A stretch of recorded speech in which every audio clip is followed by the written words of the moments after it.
بسم اللہ الرحمن الرحیم۔ السلام علیکم ورحمۃ اللہ وبرکاتہ۔ اللہ پاک کے بابرکت نام کے ساتھ شروع کرتا ہوں، امید ہے کہ آپ سب خیریت کے ساتھ ہوں گے۔ آج کا ہمارا موضوع ہے ذہنی سکون۔ سب سے اول بات یہ یاد رکھیں کہ سکون کو اللہ پاک نے اپنی یاد کے ساتھ جوڑا ہے۔ سکون صرف و صرف آپ کو اللہ کی ذات سے ہی مل سکتا ہے۔ دنیا کے اندر مختلف قسم کے لوگ مختلف قسم کی ٹیبلیٹس، مختلف قسم کے حربے استعمال کرتے ہیں سکون کے لیے، لیکن سکون کو پانے کے لیے اللہ کی یاد بہت ضروری ہے۔ ویڈیو کو آخر تک دیکھیں گے، انشاءاللہ آپ کو اس کے اندر مکمل نسخہ بتایا جائے گا۔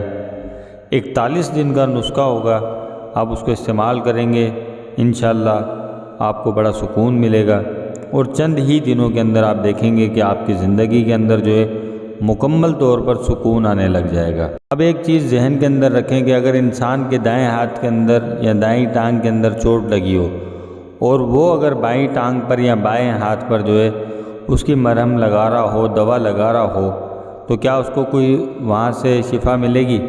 ہرگز نہیں ملے گی۔ اسی طرح ایک انسان کا ہے جسم، ایک انسان کی ہے روح۔ انسان کی جسم کی جتنی چیزیں ہیں ان کو اللہ پاک نے جو ہے دنیا کے ساتھ جوڑا ہوا ہے۔ جس طرح مثال ہے کپڑا ہے، جوتی ہے، جو بھی چیزیں ہیں، یہ ساری چیزیں دنیا کی پیداوار ہیں، دنیا سے ملتی ہیں۔ اور ایک انسان کا ہے روح۔ روح کے اندر اسی کا دماغ بھی آ جاتا ہے، اس کا دل بھی آ جاتا ہے، اس کا سکون بھی آ جاتا ہے، اس میں چین، راحت، قرار، ہر چیز آ جاتی ہے۔ اس کو اللہ پاک نے جو ہے اپنی یاد کے ساتھ جوڑا ہے۔ روح کی تمام تر غذا جو ہے وہ اللہ پاک نے آسمان سے بھیجی ہیں۔ وہ قرآن ہے، نماز ہے، روزہ ہے، زکوٰۃ ہے، حج ہے، یہ وہ سارے اعمال جن کو کرنے سے اللہ پاک خوش ہوتے ہیں، وہ ہیں ذہنی سکون۔ اب آج کا ہمارا وظیفہ کیا ہے؟ وظیفہ یہ ہے کہ ہم نے روزانہ رات کو سونے سے پہلے اپنا معمول بنانا ہے، 41 دن تک یہ عمل کرنا ہے۔ انشاءاللہ اللہ پاک آپ کو شفا عطا فرمائے گا اور ذہنی سکون عطا فرمائے گا، جس کو میں نے بھی پریکٹیکل کر کے دیکھا ہے، الحمدللہ مجھے سکون میسر ہوا۔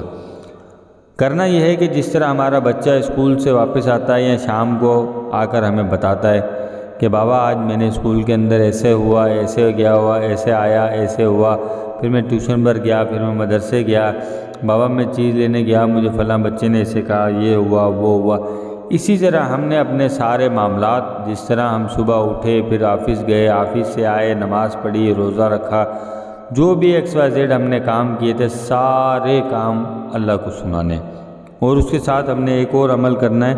وہ کیا کرنا ہے کہ ہم نے روزانہ یہ کہنا ہے کہ یا اللہ میں نے تیری رضا کے لیے ساروں کو معاف کیا، یا اللہ تو میرے کبیرہ صغیرہ گناہوں کو معاف فرما دے۔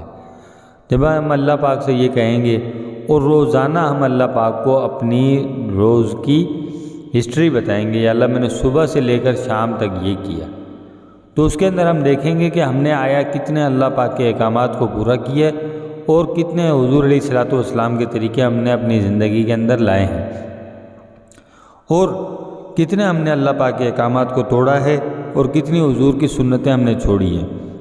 تو دن بہ دن ہماری زندگی کے اندر تبدیلی آئے گی کہ ہم اللہ پاک کے احکامات کو بھی پورا کریں گے اور حضور کی سنتوں پر عمل کریں گے۔ جو ہی ہم یہ کرنا شروع کریں گے، انشاءاللہ 41 دن تو بہت زیادہ ہیں، بہت زیادہ، 4، 5، 7 دن کے اندر اندر ہماری ذہنی سکون، ہمارے جسم کے اندر سکون، ہمارے دل کے اندر سکون ہمیں محسوس ہوگا۔ امید ہے آپ کو ہماری آج کی یہ ویڈیو بہت پسند آئی ہوگی۔ اگر آپ ہمارے چینل پر نئے ہیں تو چینل کو سبسکرائب کریں، اور ویڈیو پسند آئی ہے تو اس کو لائک ضرور کریں، اور کمنٹس میں اپنی رائے سے ضرور آگاہ کیجیے گا کہ آپ کو ہماری آج کی یہ ویڈیو کیسی لگی۔ اگلی ویڈیو تک اجازت دیجیے گا۔ شکریہ، اللہ حافظ، السلام علیکم ورحمۃ اللہ۔